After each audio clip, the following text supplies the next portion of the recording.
Good day, I'm Theodore Henry, and this is your JIS News for Thursday, December 28. Residents of Montego Bay who were affected by flood rain last month have received assistance from the government. Minister of Labour and Social Security, Shahini Robinson, presented checks to the first set of 80 recipients recently. She says representatives from the ministry are continuing fieldwork to ensure the remaining 70 persons can get assistance. Over 3 inches of floodwater swept through sections of the city on November 22, blocking several roadways for hours and causing damage to homes and businesses. Over 150 persons were affected, including residents living on William Street, King Street, Norwood, and Dome Street. Technology Minister Dr. Andrew Wheatley opened a $7.7 million cyber cafe or community access point at Stirling Castle in St. Andrew yesterday. The facility was established and furnished by the Universal Service Fund in partnership with the Flow Foundation. It is outfitted with computers, printers, and other devices, as well as a 7-kilowatt grid-tie solar system. Today we are here at Stirling Castle to commission the first community access point that is fully equipped with a solar PV system.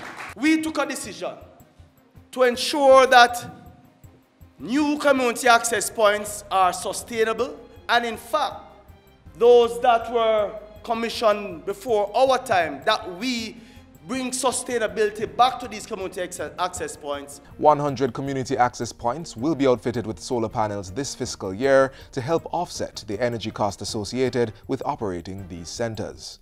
So far, we're on track to meet this target. In the meantime, Minister Wheatley says that through a partnership with the Heart Trust NTA, a program is in place to train community members to be more employable. The Jamaica Constabulary Force has constructed a new auditorium and bathroom facilities to improve its training capacity at Harmon Barracks.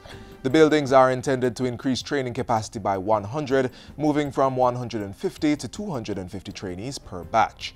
They are amongst 7 prefabricated buildings donated by China Harbour Engineering Company, 5 from Treadways in St. Catherine and 2 from Clarendon. The National Security Ministry installed and outfitted the 2 at Harmon Barracks at a cost of $10.8 million, which included configuring the prefabricated buildings with doors, windows, air condition, and electrical facilities. While addressing the opening of 2 new dorm facilities at Harmon Barracks in August, Minister Robert Montego had also indicated that another 3 prefabricated buildings would be installed at Twickenham Park. Those at Twickenham Park is for additional dorm space as well as classroom space, and as well as to assist MOCA with their polygraph testing. This forms part of the ministry's 5-pillar crime management strategy centered on effective policing through the addition of 3,000 police officers to the force. The first 250 will begin training in April 2018. The Ministry of Education has received 76 fire extinguishers for use in 57 early childhood institutions, or ECIs. The fire extinguishers were donated by United Way of Jamaica to assist the educational facilities attain certification with the Early Childhood Commission. Standard 8 of the Commission's 12 operating standards requires ECIs to provide safe indoor and outdoor environments for children, staff, stakeholders, and visitors to the institutions. Education Minister Senator Ruel Reid says the donation will certainly go a far way in helping the ECIs meet the operational safety standards. And finally, Tax Administration Jamaica, TAJ, will be implementing the next phase of its mandatory e-filings of returns at the start of the 2018-2019 financial year. As of April 1, 2018, small and micro businesses registered as GCT taxpayers will be required to e-file their monthly GCT returns via the Jamaica Tax Portal online, as is currently being done by large and medium taxpayers.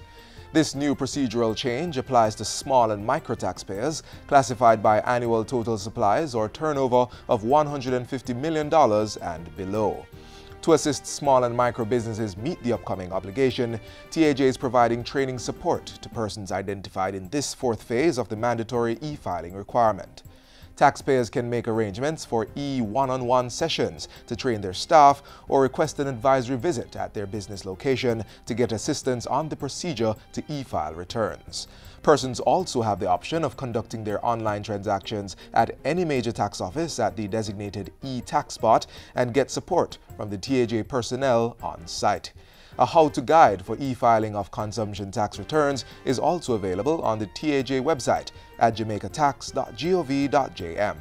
Additionally, while this group of taxpayers will be mandated to e-file their GCT returns next April, they are encouraged to start the new procedure for their November returns, which must be filed on Friday, December 29.